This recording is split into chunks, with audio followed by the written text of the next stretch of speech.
All right, so looks like I'm running out of battery, but hopefully we'll be okay.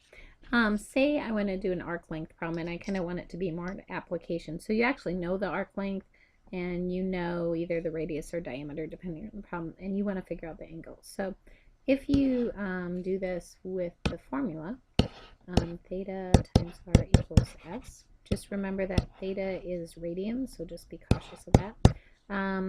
The diameter of the Earth we know, so if we take half of it, we can figure out the radius. And the arc length we actually know. So the distance between LA and New York on the Earth is that. So we can just divide and do some algebra here. Right, and so theta is actually about, oh, I don't know, 1.14 radians. It's approximate. All right, now, again, if I want that to be in degrees, then I might come over here, and this is in radians, so I know my 180, I want degrees, so obviously that has to be on top in my numerator. Pi is in the denominator. And again, remember, pi is really radians, but we're lazy, so we don't usually write it. So again, this one won't cancel and be like a nice fractional degree or anything like that. It's going to end up being a decimal degree. So you're just going to end up multiplying and dividing, and you get that alpha is about 65.3 degrees. Right? So theta in radians, and then alpha we typically use for degrees. Now, if you're like, Julie, you typically don't like formulas, what are you doing? Not a big deal. You could do alpha over 360 to get a percent of the circumference, which is pi d, or 2 pi r if you like that better.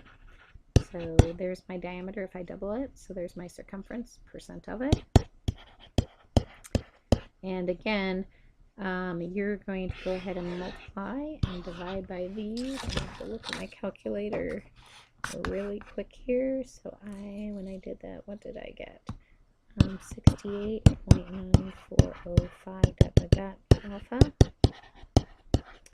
Right, and then just go ahead and divide both sides by that.